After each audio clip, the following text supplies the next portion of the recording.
اور اب مدنی خبروں کی تفصیل۔ وطن عزیز ان دنوں سیلاب کی زد میں ہے۔ اس ماہ کے اختتام تک انشاءاللہ عز و جل بڑا سیلابی ریلا سمندر میں اتر جائے گا۔ کئی علاقے متاثر ہوئے۔ عاشقان رسول سے شیخ طریقت امیر اہل سنت دامت برکاتہم العالیہ نے غم خواری فرماتے ہوئے دعاؤں سے نوازا۔ آئیے آپ کو بھی دکھاتے ہیں۔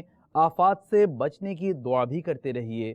الحمدللہ رب العالمین والصلاة والسلام علی سید المرسلین صلو علی الحبیب صلی اللہ تعالی علی محمد۔ افسوسناک خبر یہ ہے کہ حالیہ شدید بارشوں میں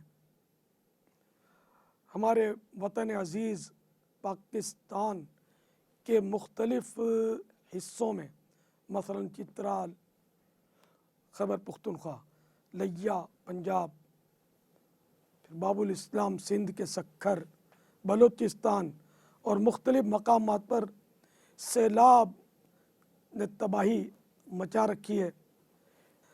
بعض قیمتی جانیں ضائع ہونے کی بھی اطلاع ہے، اور دکھیارے عاشقان رسول کے گھر بہہ گئے، ان کے اموال بہہ گئے، مویشی بہہ گئے، اور بہت کچھ نقصانات ہوئے۔ میں تمام دکھیاروں سے ہمدردی کا اظہار کرتا ہوں، ان کے ساتھ جو دنیا سے رخصت ہوئے ان کے عزیزوں کے ساتھ تعزیت کرتا ہوں، اور دعا کرتا ہوں یا اللہ پیارے حبیب صلی اللہ تعالی علیہ وآلہ وسلم کا واسطہ سیلاب زدگان دکھیارے مسلمانوں پر اپنی رحمت کی نظر فرما۔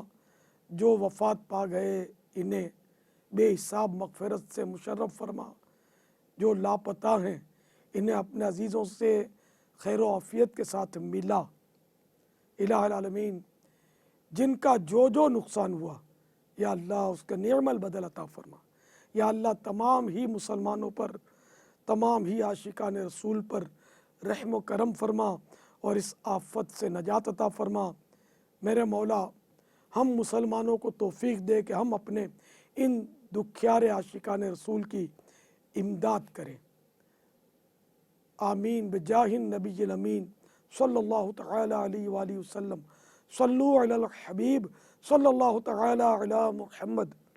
میں تمام عاشقان رسول سے مدنی التجا کرتا ہوں کہ ایک بار پھر ہمارے ملک میں یہ سیلاب کی آفت آئی ہے، تو جن سے جتنا بن پڑے وہ اپنے ان سیلاب زدگان مسلمان بھائیوں کی جانی مالی ہر طرح سے امداد فرمائیں۔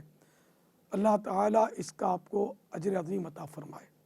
آمین بجاہ النبی الامین صلی اللہ تعالی علیہ وآلہ وسلم۔ صلو علی الحبیب صلی اللہ تعالی علی محمد۔